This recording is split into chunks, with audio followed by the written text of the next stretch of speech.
Hi, Gemini, Sun and Rising. Welcome to your November 2021 Astro Update. It's Raina here.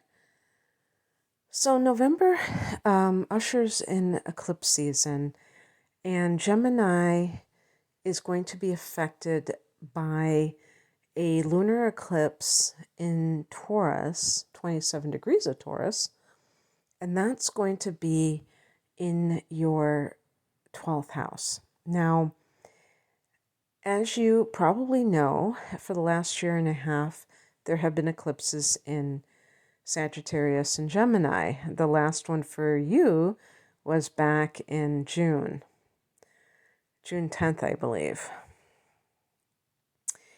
Now we are experiencing the new pair of eclipses in Taurus this year, and then Scorpio, the opposite sign of Taurus, will join the party in 2022 in May. There is going to be one more solar eclipse in Sagittarius this December, so that will round off or round out all of the eclipses in the axis of Gemini and Sag. But in November, we are starting with Taurus. And so for Gemini individuals, this lunar eclipse in the 12th house can be, whoa. It might not be anything that is measurable on a physical level because the 12th house is not an earth house. It's not something that is grounded in the 3D reality.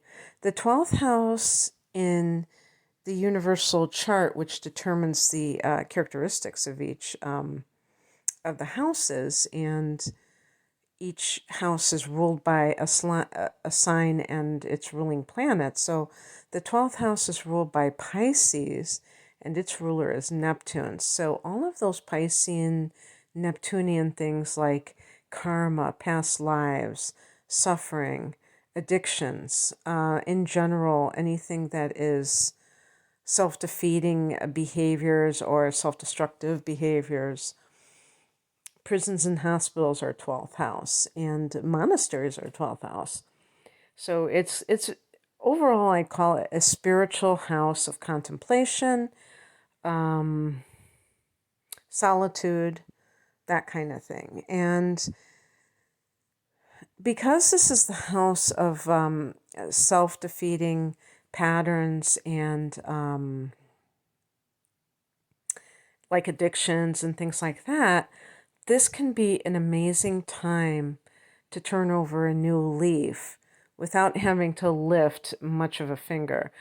I'm kind of semi-joking because I don't think that anything is just that hands off, but a lunar eclipse could really be the one change agent that is coming from a higher source in the 12th house. Because the 12th house being the house of karma, I mean, this could even be something where you rid yourself of karma. You know, it's like you exhaust it or you, I was going to say destroy it. It obliterates. And I don't know if this kind of thing is possible, but it was funny because I was thinking along these lines, and then I was listening to another astrologer's forecast, and they said a similar thing.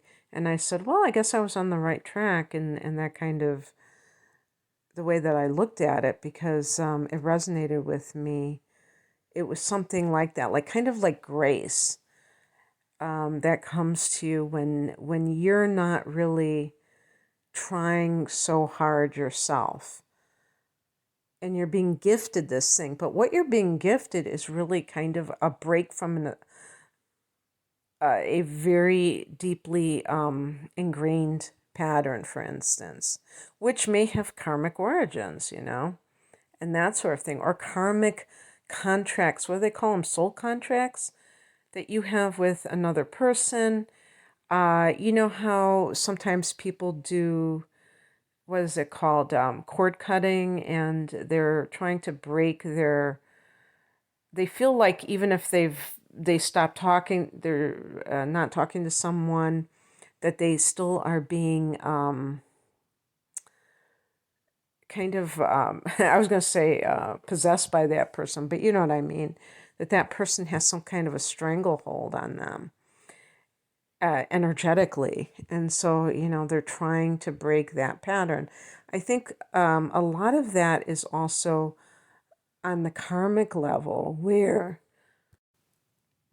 it's like even if you're not physically present with somebody, you still have this relationship with them at a subtle level. And so I think that this can really cleanse those ties that bind us. So anyway, I'll touch upon that a little bit more in a second. I just wanted to mention that. On the 4th of the month, we have a new moon at 12 degrees of Scorpio. And it's very interesting because Scorpio rules the 8th house. In your particular chart, Gemini, Scorpio is actually your 6th house of work, service to others. So it's actually in an earth house and it's practical. The sign of Scorpio is obviously water. And so it is intense, it is emotional, and it is something that kind of goes along with what I had just been talking about with the lunar eclipse, which is in that Piscean house, which is a water sign as well, is that I feel as if some of you may even be doing service for others that has a healing angle to it, and that might be some kind of a launching pad, or I'm saying that lunar eclipse might be, for some of you, even a revelation that this is the kind of work that you're meant to do, because the 12th house is also very psychic and, maybe prophetic, and you might have some kind of realization or like aha moment on steroids with the lunar eclipse in the 12th house. And of course, it's always possible, especially if you're already acclimated with spiritual matters, or you feel that you are a highly psychic, intuitive being, that you either get some kind of past life regression, or you have a dream. This is the dream state, the 12th house, that gives you that information that you're meant to be a healer, and then you might embark on some kind of program, training. Well, actually, the 6th house would be something to do with just work matters in general, not necessarily training. That might be more the 3rd house. So this might be, if this really does have a particular connection to the healing arts, this might have been something that has been in the works for a while, that it's not new for you to be doing this. Maybe it's several years ago that you got training and now you're finally going for your dreams. On the 5th of the month, we have Venus going from the 7th to the 8th houses, from your opposite sign of Sag into Capricorn. And this can, really indicate some kind of legal matter that you're getting paid finally. And it's interesting because I know that in December, Venus is going to retrograde in Capricorn. So it's going to be retrograding from that 8th house of shared resources. So, some of these things, it might be back and forth for a while. And Venus in that sector will be staying there for months. Usually Venus has a very quick transit, but when it retrogrades, it slows down.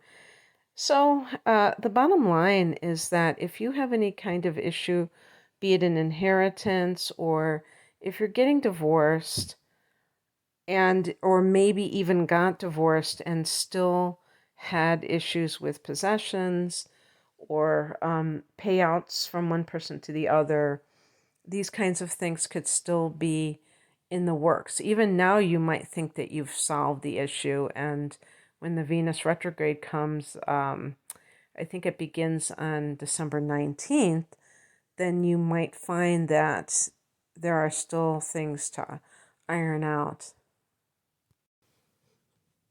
And for people who are in committed partnerships, this is really good energy, especially for a Gemini who tends to keep things light and fluffy, to really bare your soul to your partner, to really bond emotionally. And you may feel that you are acting in an uncharacteristically deep manner, but it is something that you feel inspired to do, maybe because you're really in love with and committed to your partner. You know, Gemini, I wouldn't call it like a prejudice or anything like that, but I do believe that Gemini does have the tendency to um, shirk, not, well, shirk isn't a good word, to be leery of commitment with a partner. Maybe earlier on, like it takes you longer to settle down in a lot of cases. I don't know. I do think that a Gemini person is capable of being monogamous and staying married, but I do think that it has to be somebody that really keeps your interest on multiple levels, including the intellect. That you have to feel like that person is intellectually stimulating to you.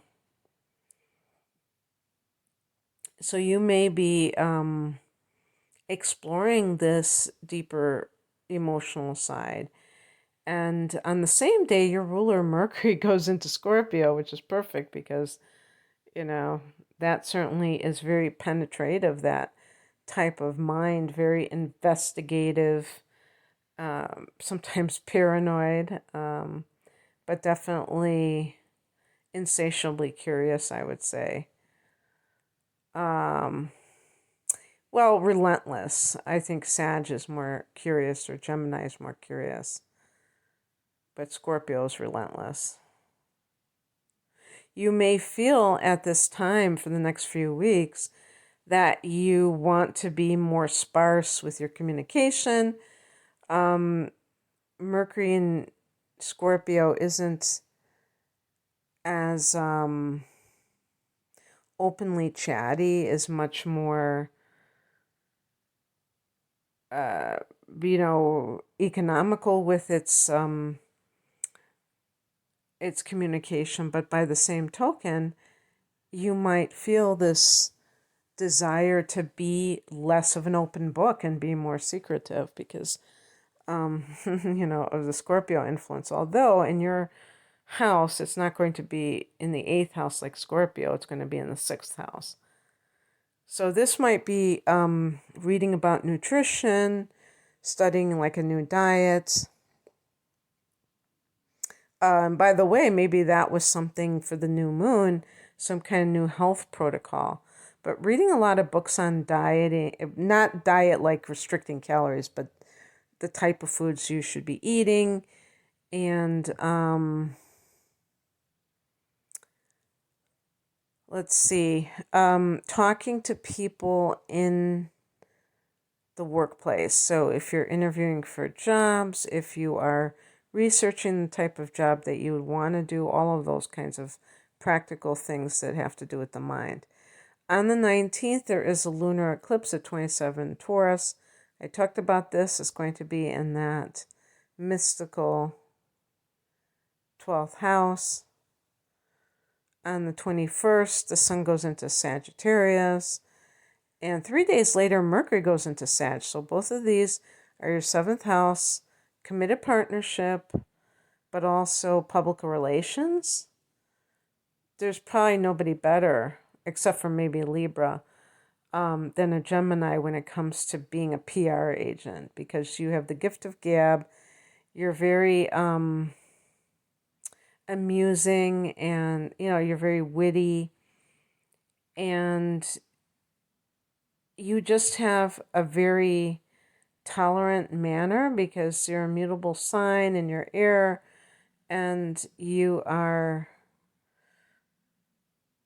adaptable to whatever audience you're dealing with. And so in this audience, you can talk about, whatever this audience means for you. I'm trying to see, let's see here. Mercury is in Scorpio. In that seventh house, you're promoting yourself. So whatever it is that you're doing now, if you say to me that you don't have anything worth promoting, you don't have your own business or anything like that, then it can simply be within your relationship that you are talking a lot with your partner. Or if you're planning on getting married and you're making arrangements, then this can be speaking to somebody in, whatever your arrangements are, to make sure everything is the way that you want it for that special day. Okay, that's what I have for you, Gemini. I hope that this resonated. If you would like a personal reading, the link is below. Take care. Bye.